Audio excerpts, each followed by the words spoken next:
Assalamualaikum warahmatullahi wabarakatuh.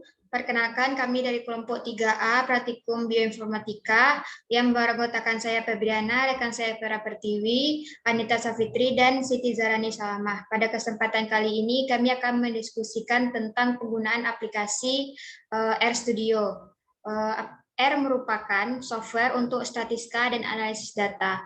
Untuk yang pertama akan dijelaskan oleh rekan saya yaitu Anita. Kepada Anita dipersilahkan.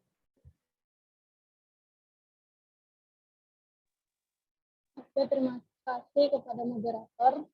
Nah, di sini saya akan menjelaskan tentang fungsi matematika yang dapat kita aplikasikan di aplikasi R ini. Di mana untuk praktik penggunaannya sendiri, terlebih dahulu kita dapat menggunakan kalkulator perhitungan biasa, seperti tambah, kurang, kali, dan bagi. Nah, kita langsung saja ke contoh dengan yang pertama itu fungsi penjumlahan. Contohnya 6 ditambah 4. Kita tulis saja angka 6 terus ditambah 4.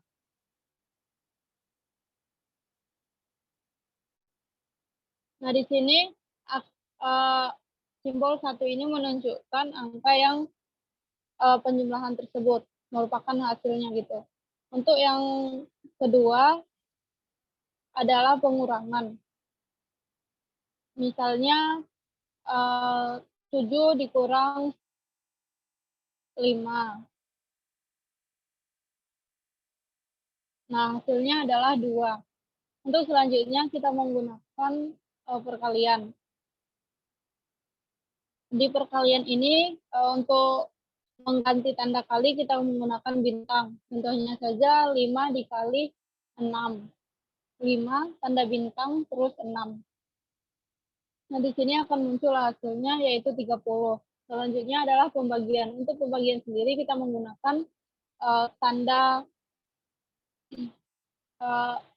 garis miring. Contohnya 16 dibagi 4.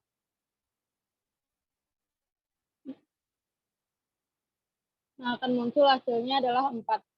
Nah, tidak hanya penjumlahan seperti ini saja yang bisa dilakukan di aplikasi R ini, akan tetapi penjumlahan dengan yang lebih kompleks juga bisa dilakukan di sini. Kita langsung ke contoh, yaitu 2 ditambah 3 dikali 7 dibagi 3. Hasilnya adalah 9. Di sini otomatis dalam penjumlahan ini otomatis mendahulukan pembagian dan perkalian terlebih dahulu, begitu teman-teman. Untuk selanjutnya kita akan memasukkan nilai ke suatu variabel. Contohnya saja kita menggunakan variabel x dan y. Untuk variabel x kita umpamakan sama dengan 4. Nah, di sini seputar informasi tidak menggunakan tanda sama dengan, akan tetapi menggunakan tanda lebih kecil dan minus. Hal ini untuk memudahkan kerja kita, karena menggunakan tanda sama dengan itu fungsinya itu terlalu global gitu. Untuk secara spesifiknya kita menggunakan tanda ini saja. Dan untuk Y nilainya kita misalkan minus 2.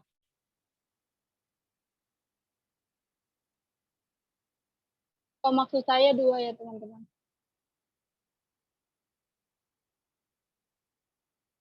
Nah, untuk selanjutnya kita dapat menambahkan X dan Y.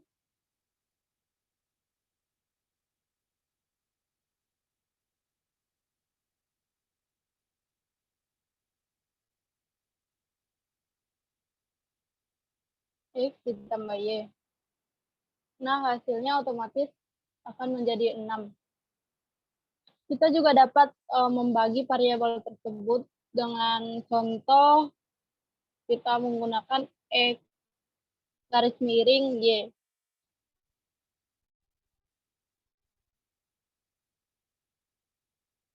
Nah, hasilnya akan menjadi 2. Untuk selanjutnya,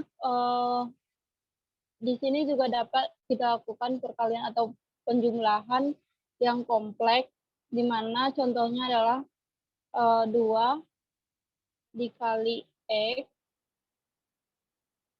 ditambah 6 dikali Y.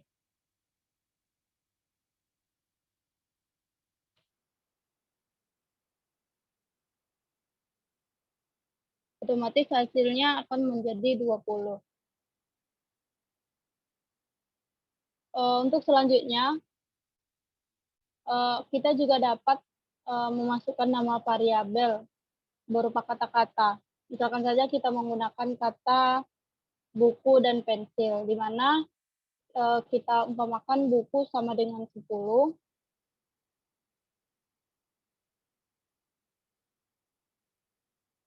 dan untuk pensil sama dengan 5. Kita dapat mengalihkan kedua variabel tersebut dengan cara mengetik kata buku, lalu kata bintang, lalu pensil. Hasilnya 10 kali 5 sama dengan 50. Selanjutnya kita akan menggunakan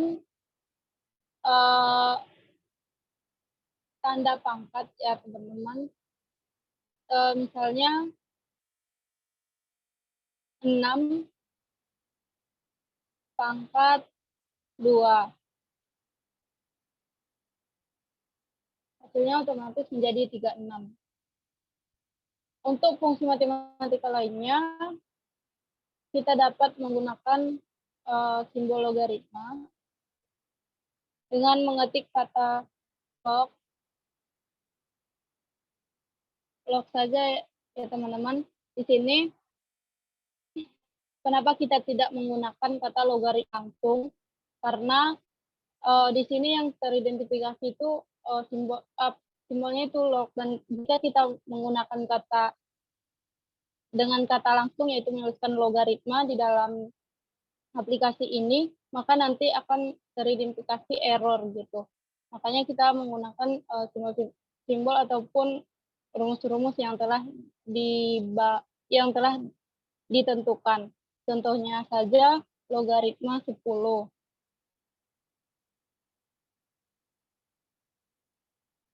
Hasilnya yaitu 2,3. Untuk selanjutnya kita menggunakan sinus, mencari sinus. Di sini sama juga dengan mengetik kata sin, buka kurung, baru kita ketik angka yang kita inginkan, yaitu 30. Nah, hasilnya dapat kita ketahui yaitu sebesar min 0,98. Untuk selanjutnya, kita menggunakan rumus matematika yaitu faktorial. Dengan mengetik kata faktorial,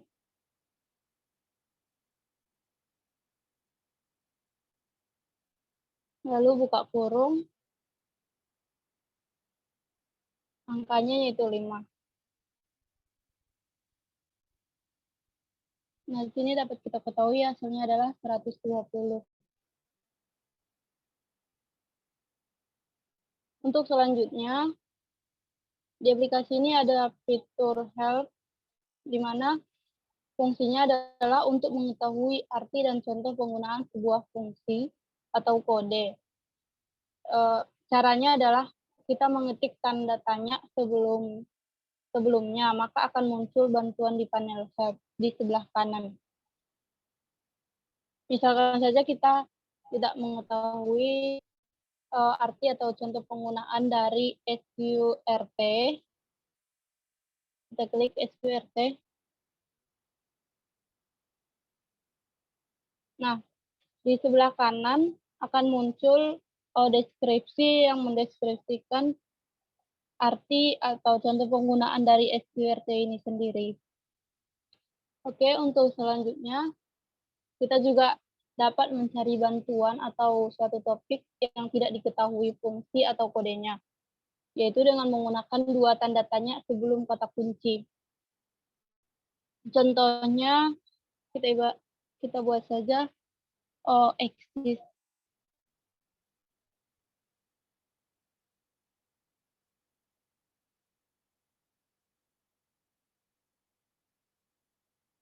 Nah, di sebelah kanan atas akan muncul beberapa data yang berkaitan dengan kata tersebut. Mungkin cukup sekian dari saya kembalikan kepada moderator. Terima kasih saya ucapkan kepada rekan saya Anita. Untuk selanjutnya akan dijelaskan oleh rekan saya Vera. Kepada Vera dipersilahkan. Baik, sebelumnya terima kasih kepada moderator. Selanjutnya di sini saya akan menjelaskan mengenai fungsi vektor pada aplikasi R ini. Seperti kita ketahui bahwa nilai dari suatu variabel itu bisa lebih dari satu, yang mana untuk nilai tersebut dapat dikatakan sebagai vektor. Sebelumnya untuk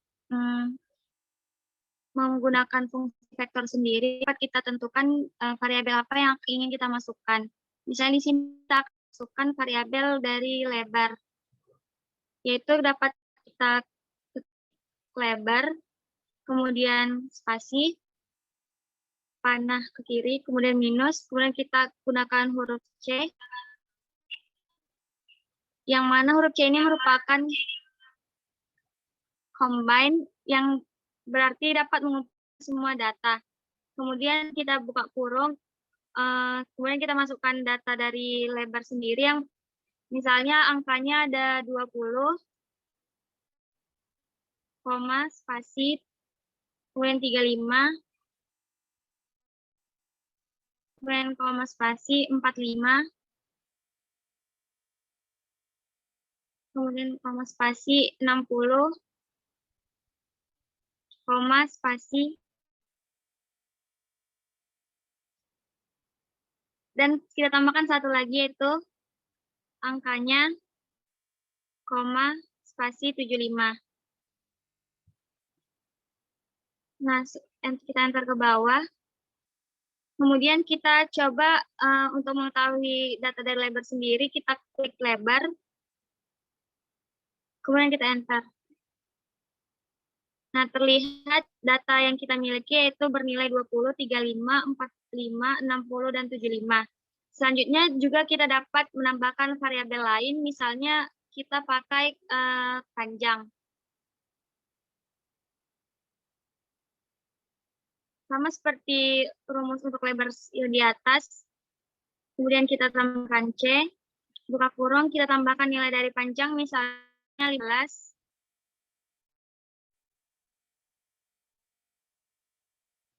15,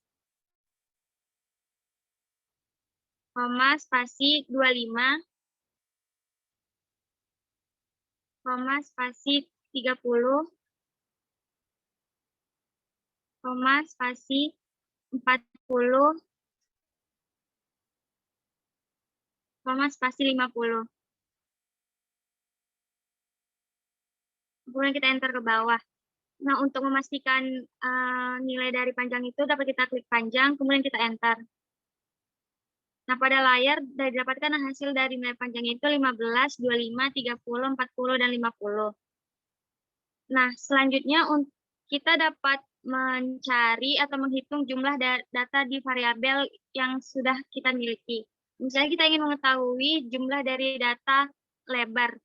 Kita klik length,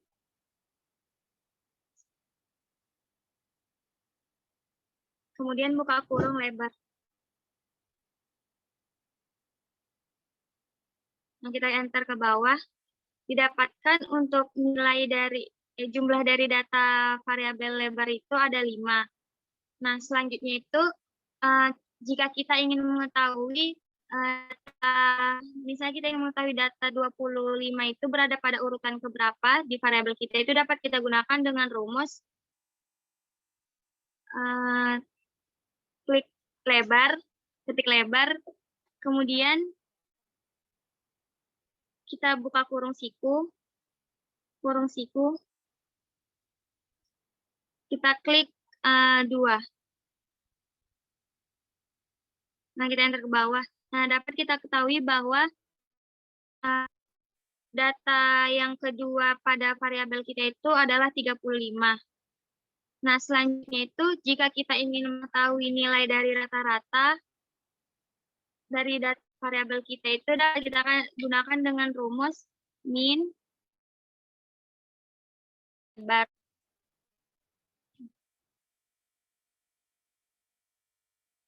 Kita enter ke bawah. Nah, dapat kita ketahui nilai min dari variabel kita itu adalah 47. Kemudian untuk nilai maksimumnya, kita klik ketik max, kemudian lebar. Kita enter. Nilai maksimumnya itu ada 75. Untuk nilai minimumnya itu rumusnya adalah min, buka kurung, lebar. Nah, selanjutnya untuk mengetahui sudut deviasi dari variabel lebar kita itu dapat kita gunakan dengan rumus SD dikali, buka kurung, lebar. Nah, sudut deviasinya itu 21,925. Nah, untuk mengetahui nilai dari keseluruhan ini dapat kita gunakan dengan mengetik summary, spasi,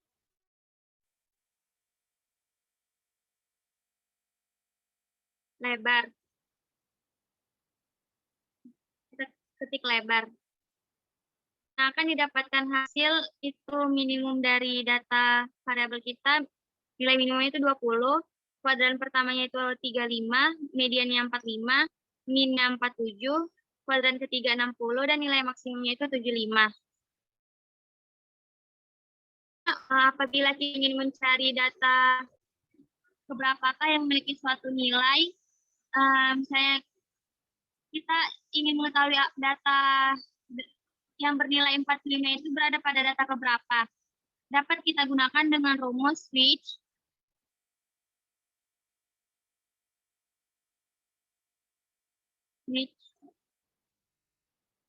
Buka kurung,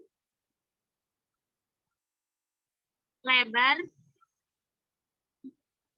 spasi sama dengan spasi 25. 45.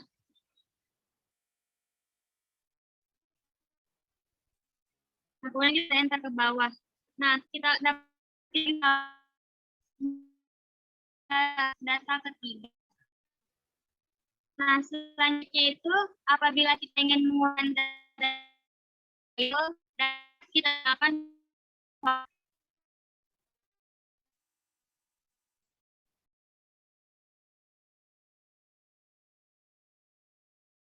rumus sort kali lebar, buka kurung lebar, enter. Nah, dapat kita lihat bahwa dari 20, 35, 45, 60, dan 75. Nah, selanjutnya itu untuk part vektor sendiri itu tidak hanya berupa angka, dapat kita gunakan juga berupa teks atau huruf. Misalnya untuk variabelnya kita gunakan variabel warna. Itu rumusnya itu warna minus kemudian huruf C, buka kurung. Untuk nilai untuk variabel warna itu sendiri yang berupa teks atau huruf, kita harus menggunakan tanda petik, yang mana fungsi tanda petik ini memberitahu bahwa nilai kita berupa teks, bukan angka. Kemudian kita masukkan datanya, misalnya warna hitam, koma, spasi, tanda petik, biru,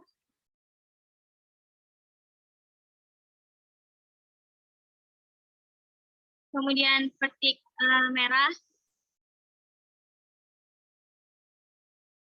kemudian kuning,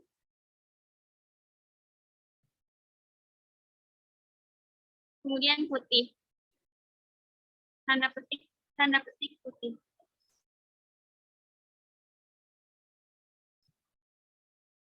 Nah, Kemudian kita enter ke bawah, kemudian kita pastikan data dari warna kita itu apa aja.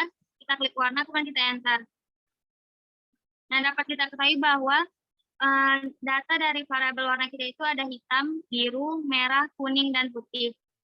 Nah, mungkin sekian yang dapat saya sampaikan, dikembalikan ke moderator.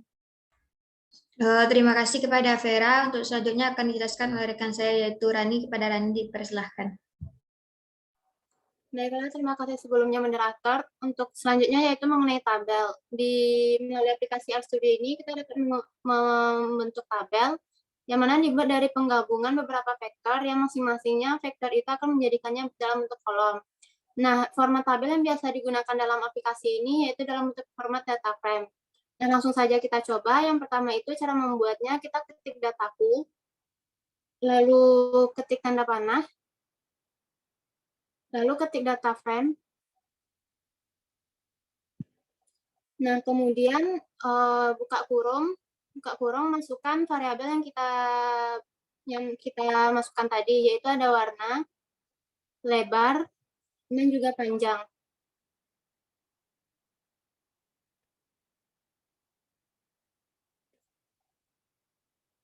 Nah, kemudian kita enter, lalu ketik lagi dataku, kemudian di enter. Nah, setelah kita enter, itu langsung keluar tabelnya, yaitu ada warna, yang mana warnanya ada hitam, biru, merah, kuning, serta putih. Dan juga ada lebar serta panjang yang telah tercantum di tabel tersebut. Nah, kemudian dari sini kita juga bisa melihat bagian dari kolomnya. Misalnya itu, kita ingin melihat bagian dari kolom variabel lebar. Dengan cara ketik dataku, lalu klik tanda simbol dolar, lalu ketik lebar, lalu dalam kurung, lalu ketik enter maksudnya. Nah, di sini bagian kolom dari lebar itu ada 20, 35, 45, 60, dan 75. Nah, kemudian kita juga bisa melihat data dari baris dan kolom yang kita inginkan. Misalnya itu kita ingin melihat dari baris 3, kolom 1, dengan cara ketik dataku, kurung siku 3,2, yang mana 3 merupakan baris dan 2 merupakan kolom. Lalu kita klik enter. Nah, di sini bisa kita lihat yaitu data dari baris 3 kolom 2 yaitu 45. Nah, selanjutnya kita juga bisa membuat statistik sederhana, yang mana dengan cara korelasi, analisis lebar, dan panjangnya tadi. Dengan cara ketik core, lalu dalam kurung dataku, simbol dolar, lebar, koma, spasi dataku, simbol dolar, kemudian panjang, lalu enter.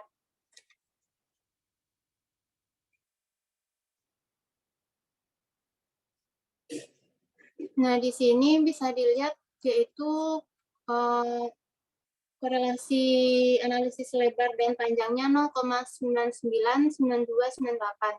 Nah, yang terakhir kita juga bisa membuat plot sederhana atau grafik dari aplikasi ini dengan cara ketik plot, lalu dalam kurung ketik lebar, koma, spasi panjang, kemudian enter.